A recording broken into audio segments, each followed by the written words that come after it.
Okay, so we are starting chapter 7.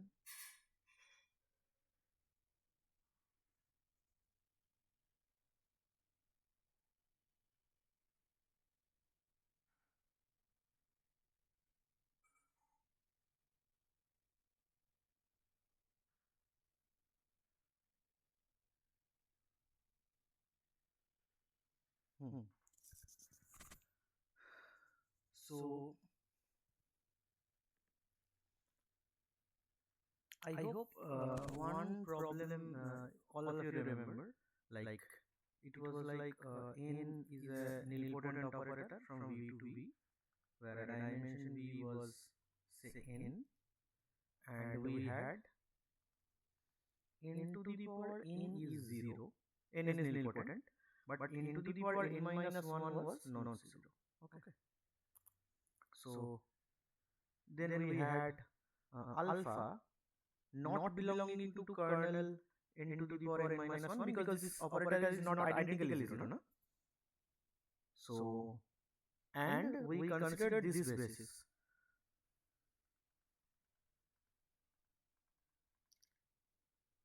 Do you remember that this was a linearly independent set? Do you remember? I mean, the proof was something like this. I mean, a naught alpha plus a n minus 1 n to the power n minus 1 alpha. Suppose this is a linear combination. Okay. So we applied n to the power n minus 1 alpha on both the sides. Okay. So you get a naught n to the power n minus 1 alpha. And observe that the next terms are all 0. Because that is n to the power something which is greater than n, and n to the power n is 0, so rest of the terms are 0. So we concluded that a naught is 0. Okay. So now you can just drop this term and start the sum from a1 in alpha.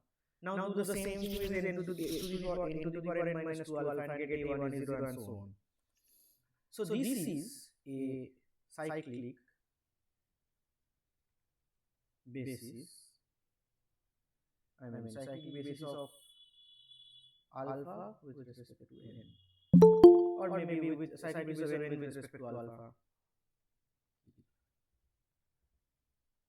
Okay. So Priyadarshini, we are talking about an nilpotent operator. This is a problem we have done before. N is a nilpotent operator from V to V with dimension V being n, and the degree of nilpotency of capital N is the dimension of V. So then there is an alpha which doesn't belong to kernel n to the power n minus 1. So this set happens to be linearly independent, and this is we call a cyclic basis of alpha with respect to maybe it is called the opposite, like cyclic basis of n with respect to alpha. So this is one example of a cyclic basis, and we have observed that if this is beta, then the matrix of n with respect to beta, it was like this. 1 in the lower diagonal, just below the diagonal, and everything else is 0, right? So broadly speaking, our goal is to break a matrix into blocks which look similar to this. Okay. So this is the definition. If alpha is any basis of V, the T cyclic subspace generated by alpha is the subspace Z alpha T of all vectors of the form GT alpha, where G is in Fx. If Z alpha T is V, then alpha is called a cyclic vector for T. Is the definition clear? Just go through it once.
Okay, so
so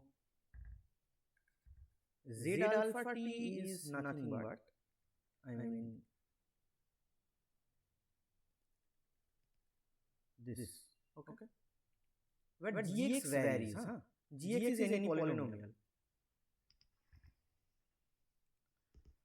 Is this a vector space? Okay, fine. You can check that this is a vector space.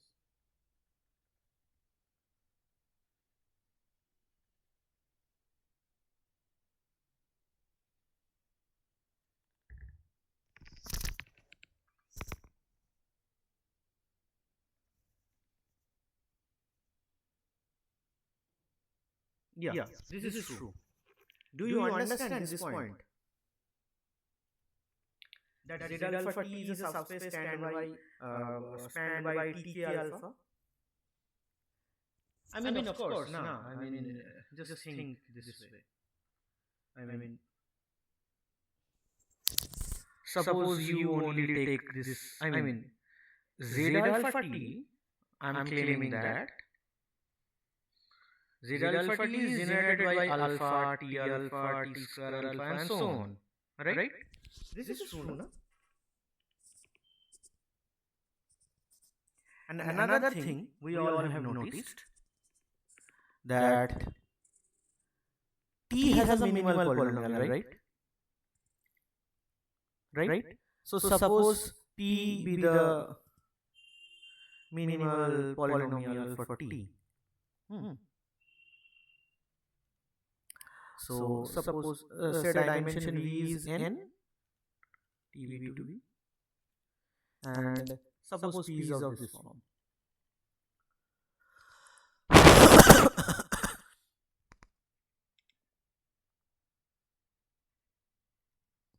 Okay. So clearly t satisfies this polynomial, that is t to the power m plus a minus 1 t to the power m minus 1 a naught I is 0, right? So you see that t to the power m is nothing but a linear combination of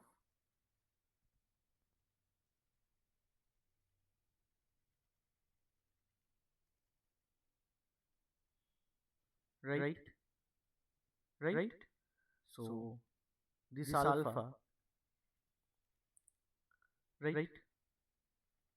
So for any alpha, t to the power m alpha is generated by this. Now, I mean, observe this thing. Observe this thing. Suppose you apply t again, like tm to the power m plus 1 alpha.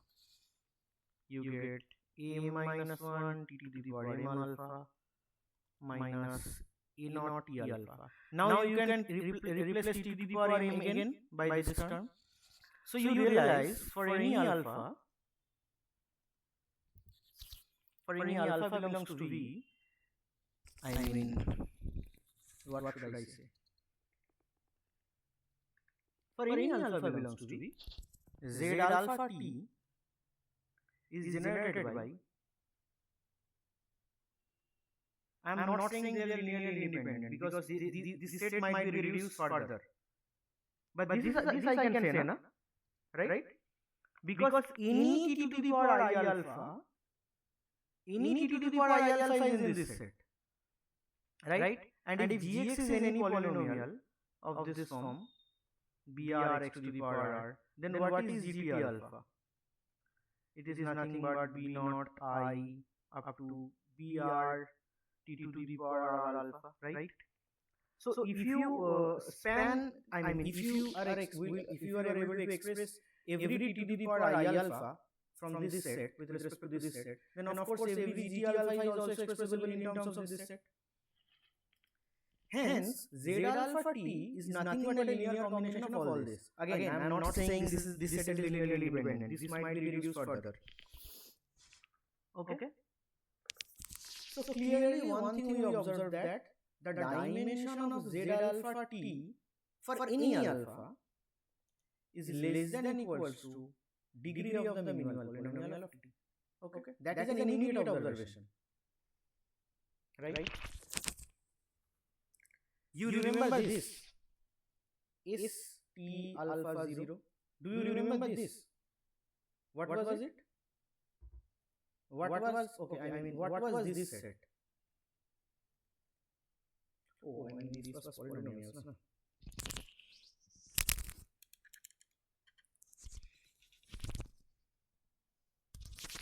So this was a set of all those polynomials such that if t alpha belongs to W, right? And similarly we were defining is t alpha comma 0. So of course all those fx such that if t alpha is 0, right? And we saw that these are, this is an ideal, or even this was an ideal in fx, right? Which is supposed to be a PID, so this was generated by a single polynomial, say p alpha, right? My claim is z alpha t is generated by alpha up to t to the power say r minus 1 alpha, where r is degree p alpha.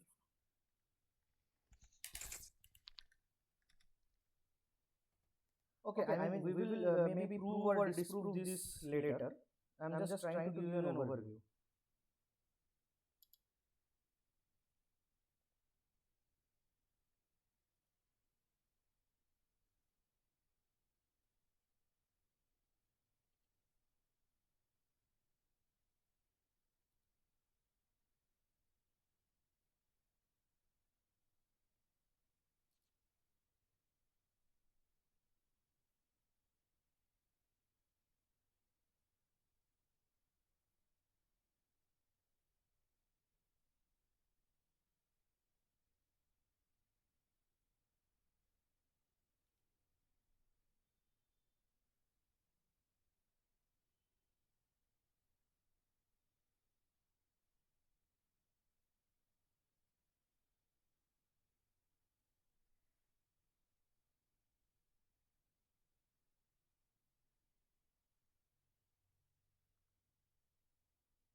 So we will see that. Okay. So for the time being, yes, this was one of the examples I was talking about. For general. Okay.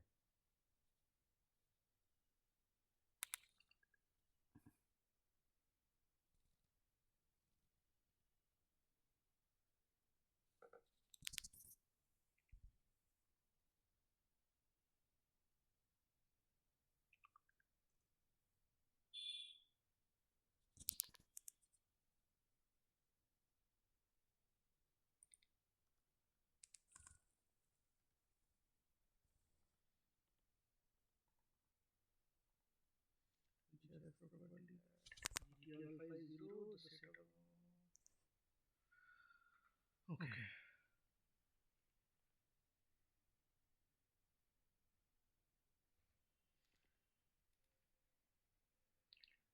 T annihilator of alpha is the ideal M alpha T. I think we have, I mean, the notation what is alpha T. I mean, like this was the notation, I think. Why are they changing the notation all of a sudden? The unique monic polynomial P alpha which generates the ideal will also be called the T annihilator of alpha. Okay, fine. This is the same thing.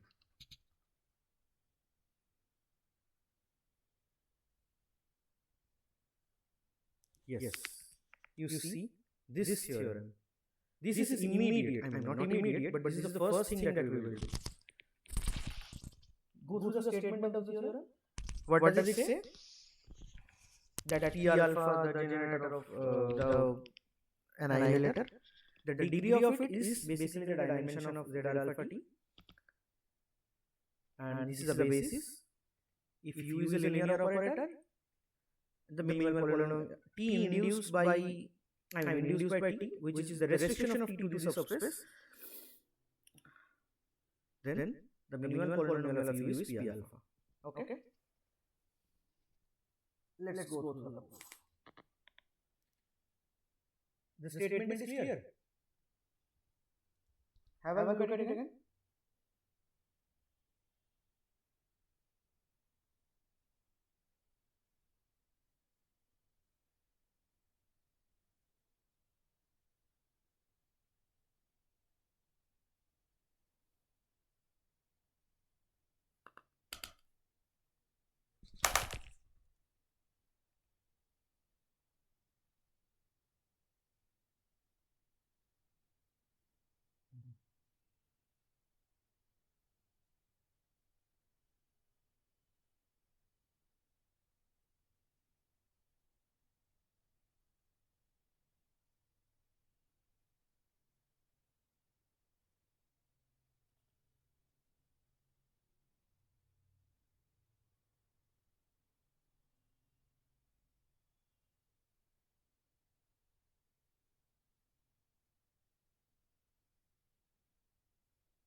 So the approach is like this.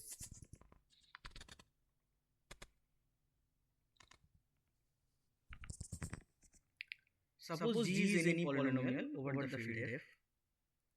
Write G as P alpha Q plus R by this division algorithm. Then clearly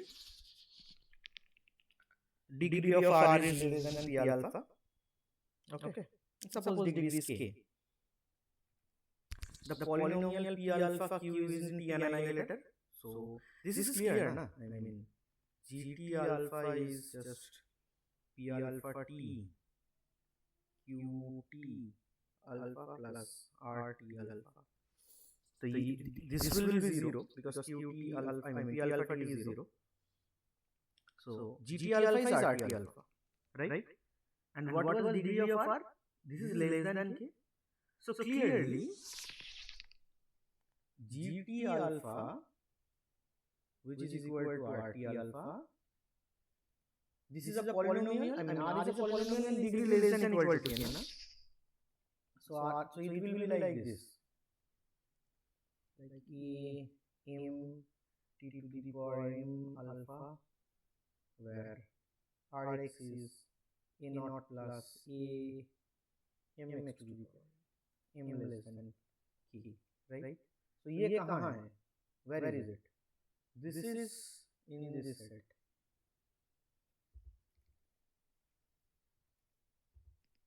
Alpha up to t to the power, right?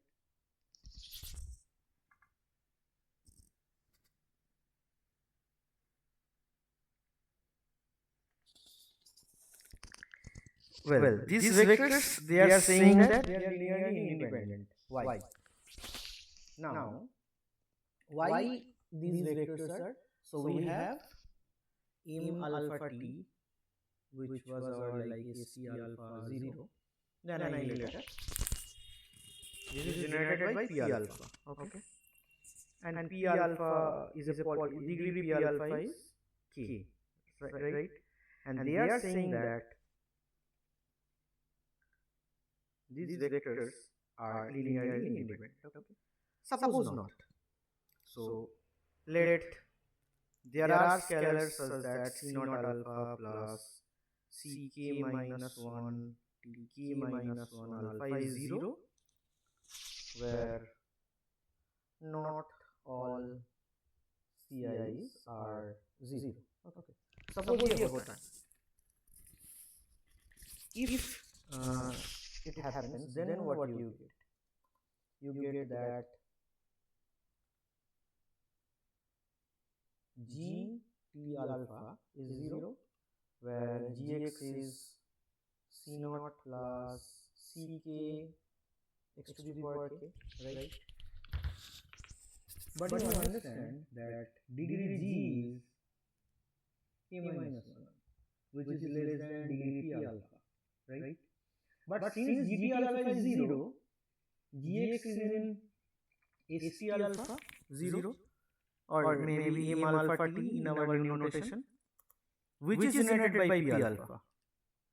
So this is a contradiction, because we get p alpha divided g when the degree of p alpha is higher than the degree of g. Okay.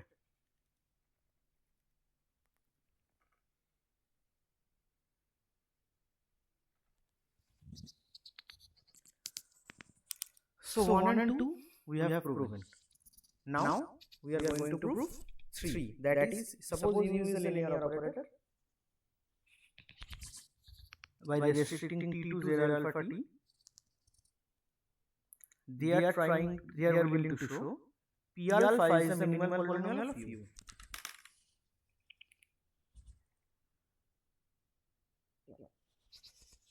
So suppose g is a polynomial over f, then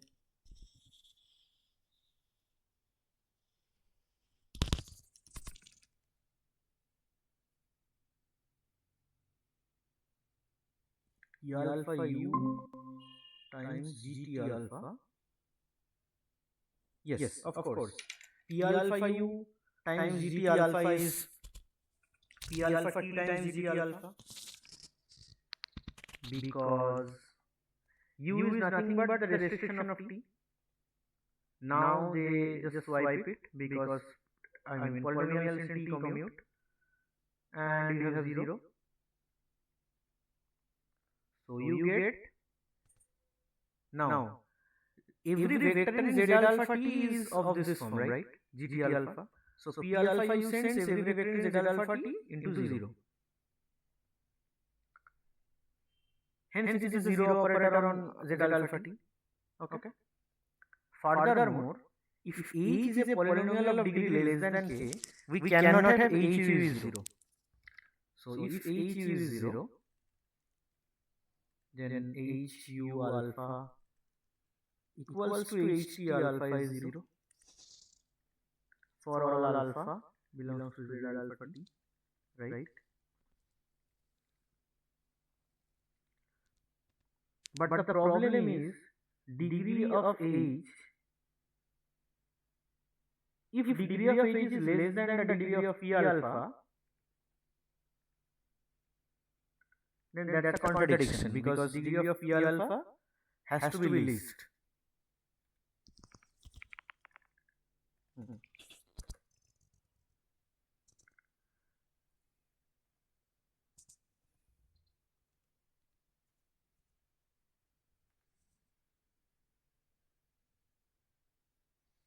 Okay, so I would request you guys, you have 5 minutes, just read this part.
Okay.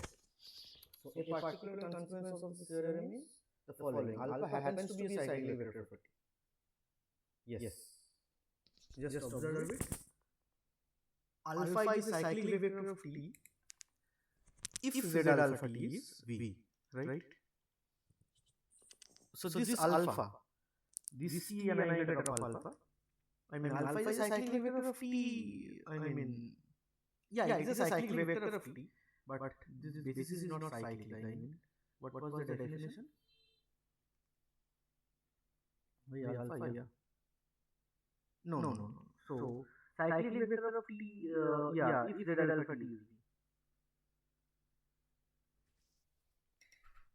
If alpha happens to be a cyclic vector for T, then the minimal polynomial for T must have degree equal to the dimension of the vector space. Okay? That's obvious, na? Because Z alpha T is V, so dimension has to be equal. And dimension of Z alpha T, we have seen that it is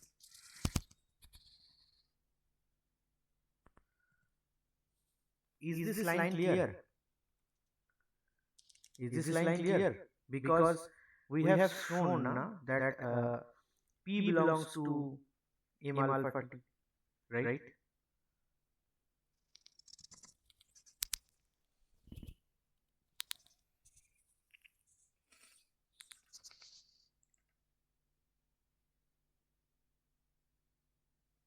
I mean,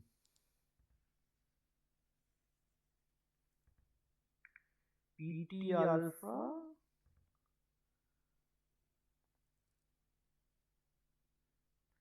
P alpha divides P, I think, because PT is, yeah, P alpha divides P. So degree of P alpha, yes, I mean P alpha divides P. So if Z alpha T is V, then degree of P alpha, which is the dimension of Z alpha, it is equal to the dimension of V, right?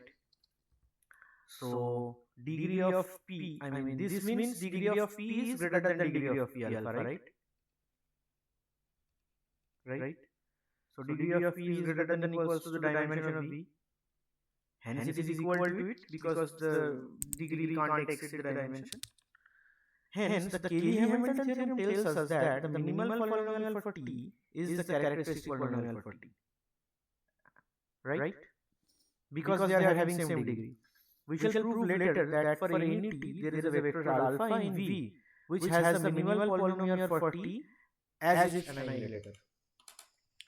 So there is a vector alpha such that P alpha is basically the minimal polynomial of T for every T. It will then follow that the T has a cyclic vector if and only if the minimal characteristic polynomials of T are identical. Okay. So you have come this far, and this matrix is called the companion matrix. Okay, for the monic polynomial P alpha. So one obvious thing you notice that for every polynomial there is a matrix which has that particular polynomial as its characteristic polynomial. Okay.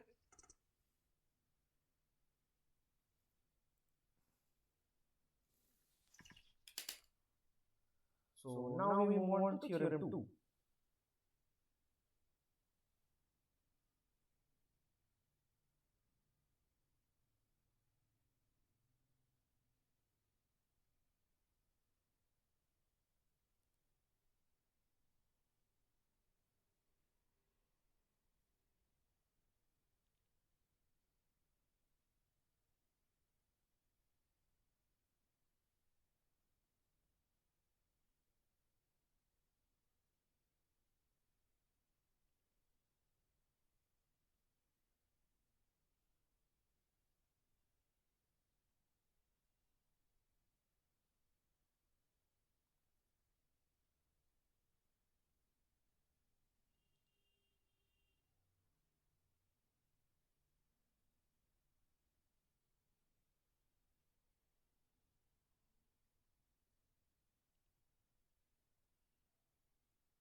if U is a linear operator on the finite dimensional space W, then U has a cyclic vector if and only if there is some ordered basis for W in which U is represented by the companion matrix of the minimal polynomial for U. Okay.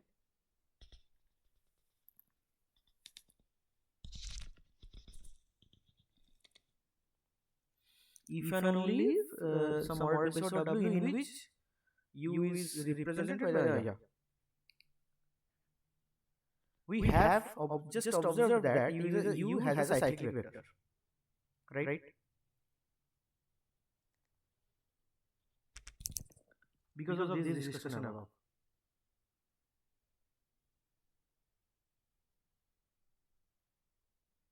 If U has a cyclic vector, then of course there is a basis, right? From the previous theorem. Now for the opposite.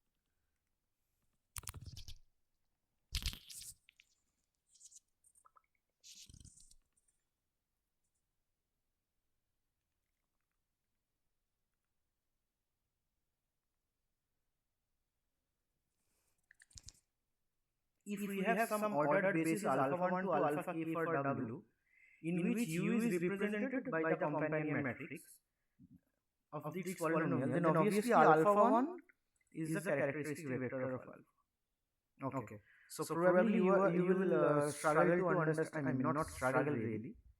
So let's open this part a bit.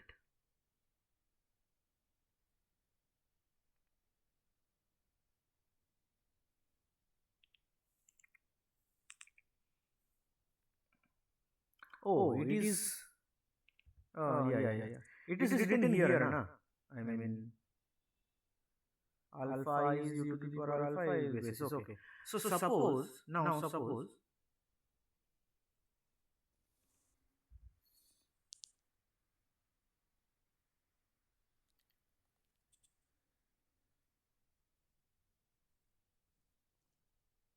by the companion matrix. So suppose W has a basis alpha 1 to alpha k. Okay. In which the matrix is represented, the companion matrix of the linear polynomial. So suppose P is a linear polynomial, minimal polynomial. It is like C naught. Let's take the same notation here. C naught. Yeah.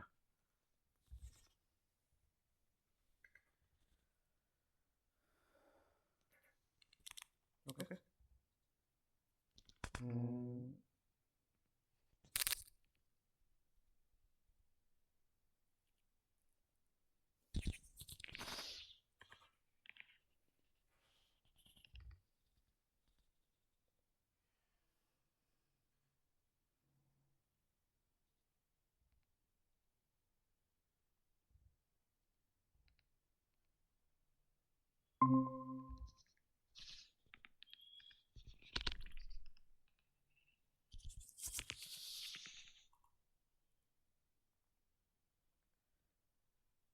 So there exists a matrix, I mean basis beta, such that the matrix is like this 0 0 0 0 0, right?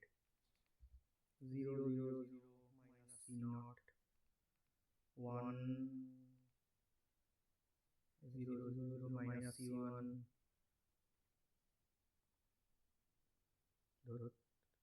minus CK minus 1, right? So by this, can you tell me what is, I mean, what is U alpha 1? Anyone? What is U alpha 1? we write u alpha 1, u alpha 2, u alpha k, and then take the transpose of the matrix, na? Right? So u alpha 1 is nothing but 0 into alpha 1 plus alpha 2, the first row. Then u alpha 2 is nothing but uh,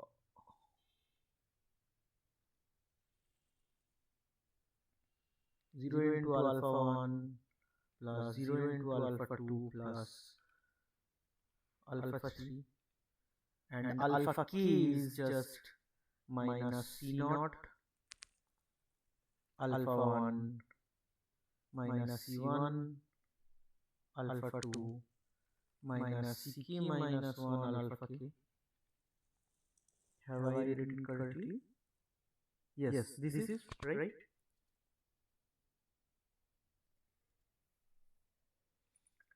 So you see, this alpha 1 becomes a cyclic vector, right? Because alpha 2 is alpha 1, u alpha 1, right? So alpha 2 is u alpha 1. And what is u alpha 2? This is alpha 3, right? Alpha 3 is u alpha 2, which is nothing but u square alpha 1. Okay? So this is nothing, alpha 1 is just cyclic vector. Okay?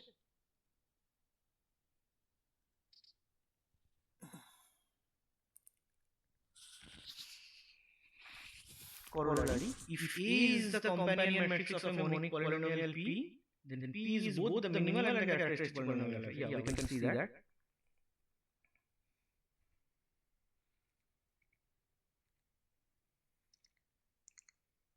So here, of course, it is readily seen that for this matrix, I mean, this is a characteristic polynomial. But why? Can anybody tell me why this is a minimal polynomial? Anyone?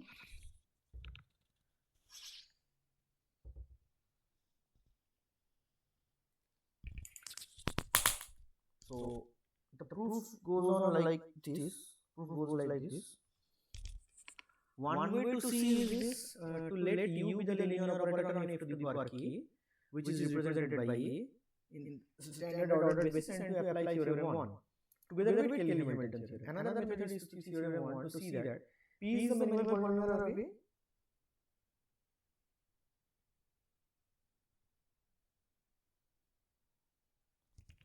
So see. So suppose you have this, okay, and you have this to be your cyclic basis, okay. But this is the basis of what? Z alpha t, right? I mean, right? And in this case, this is a k cross k matrix, na? So this is, I mean, this span is nothing but V. But we have seen that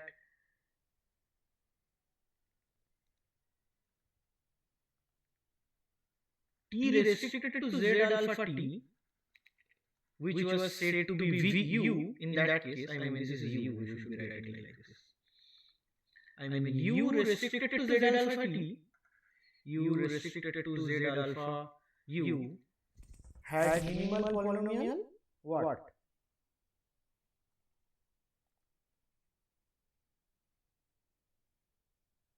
This thing, just P, right? I mean, something like P alpha. But in this case, this is V. Z alpha U is V, na? So U has the minimal polynomial P alpha all over. Just a minute. Am I doing correctly?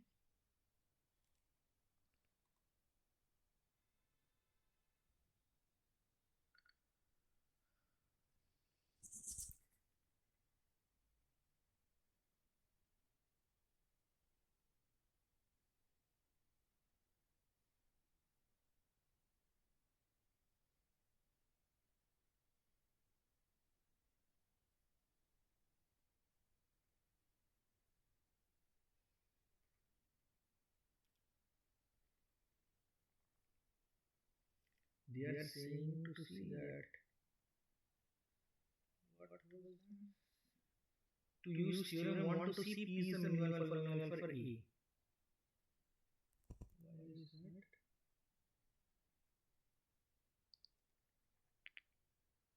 So theorem 1 says, yes, P alpha is the P annihilator of alpha. There was something. Yeah, this is. U linear operator is this induced by T with the minimal polynomial of U is P alpha. Okay.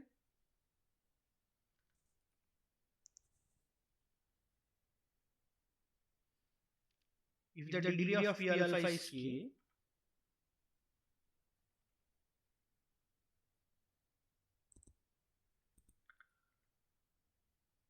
so we had to find such an alpha, right? But this alpha is alpha 1. And what was P alpha, by the way? P alpha was the dimension.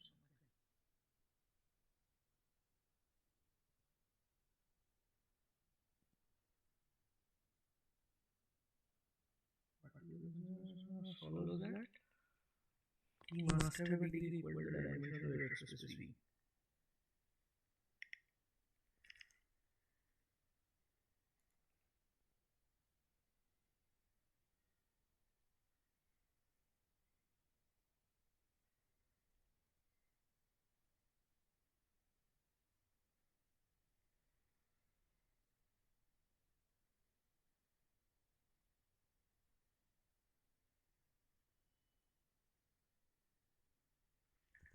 So one last comment: T is a linear operator on the space V, and alpha is any vector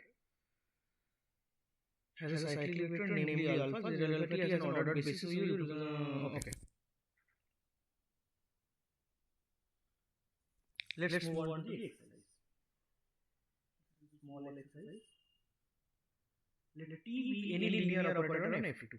Prove that any non-zero vector which is not a characteristic vector for T is a cyclic vector for T.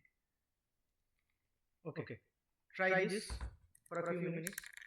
These problems are, these are almost hand-picked ones for net.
Okay, so let's try this.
So suppose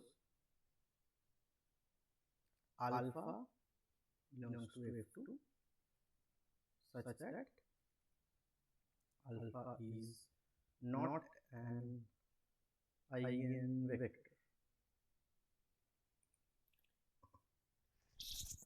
So take alpha and T alpha. Are they linearly independent? So take a linear combination.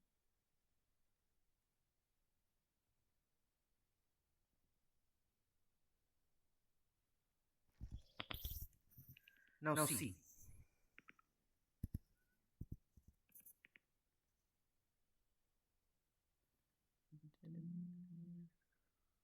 Okay. So if alpha, I mean alpha is not zero, of course. See, T alpha cannot be zero. Okay. Why? Because if T alpha is zero, then alpha becomes an eigenvector corresponding to zero. We have taken a vector which is not an eigenvector, so T alpha is not zero. Okay. So T alpha here is not zero, and alpha is not zero. So if this happens, where A and B, if both, I mean, if suppose what I am trying to say is that, what does it mean? I mean, if B is not zero, then you may write T alpha equals to A by B into alpha. Then alpha becomes a non-zero vector. I mean, alpha becomes an eigenvector. If A is not zero, then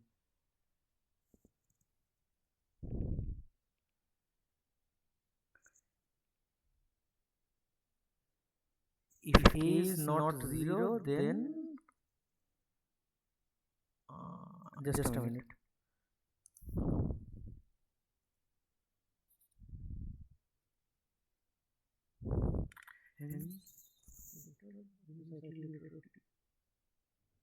If A is not zero, then what happens?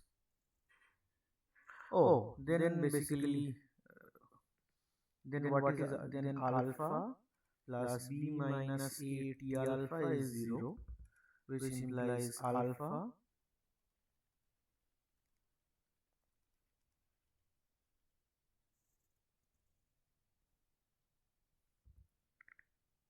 so if B is zero, now if B is zero, then alpha is zero, which is a contradiction, right? So B is non-zero. So again you get T alpha is like minus A by B alpha. So again this becomes an eigenvector. Thus, the only scenario is A equals to B equals to 0. So this is a linearly independent set. Okay. Hence, prove that either T has a cyclic vector. So if T has a cyclic vector, so if T does not have a cyclic vector,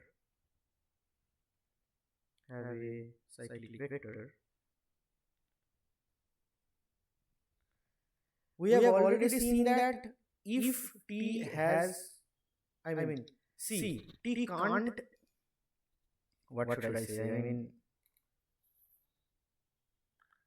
I'm writing a statement. think whether it's true or not. Then every vector in V is an eigen.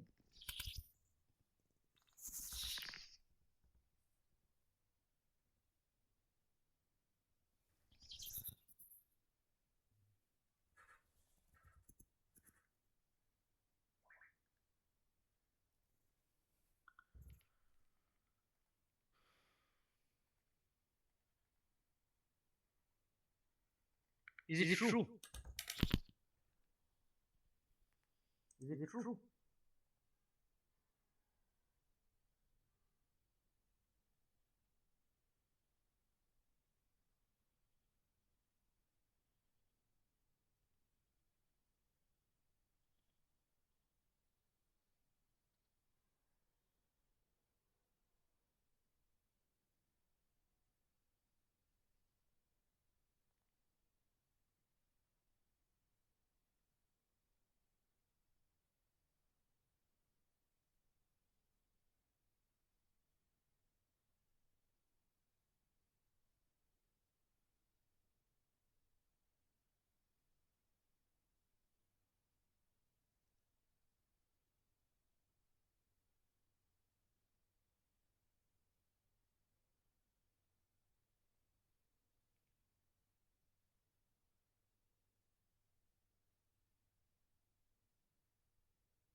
See, if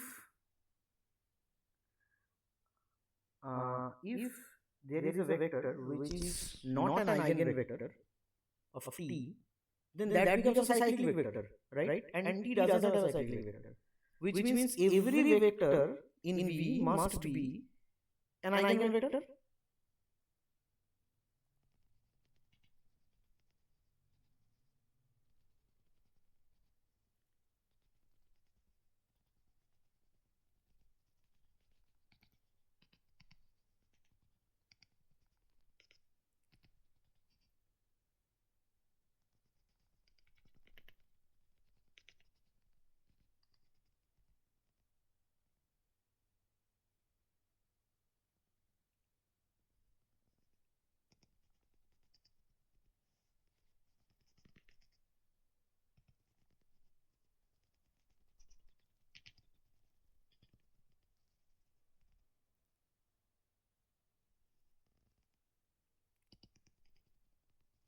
Huh.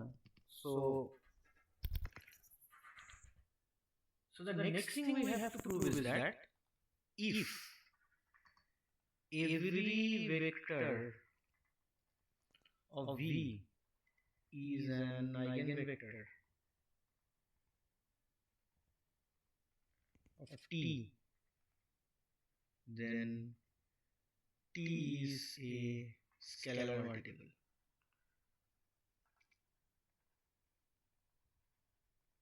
of I. This has been done before, but I will just write it briefly. So take any basis alpha 1 to alpha key alpha n of V. This is true for any n dimension. Okay. So you see that T alpha 1 is like C1 alpha 1 and Tn is like Cn alpha n. Right? Because every vector is an eigenvector. No? Now what about this? What about T alpha 1 plus alpha 2?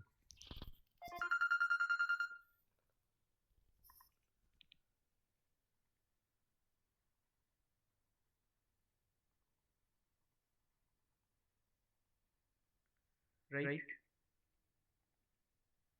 But alpha 1 and alpha 2 is also supposed to be an eigenvector. No? So this is nothing but some d alpha 1 plus alpha 2. Now these two are equal, which means d equals to c1, d equals to c2, which implies c1 equals to c2. And this way you can show that, I mean, every ci is equal. Okay.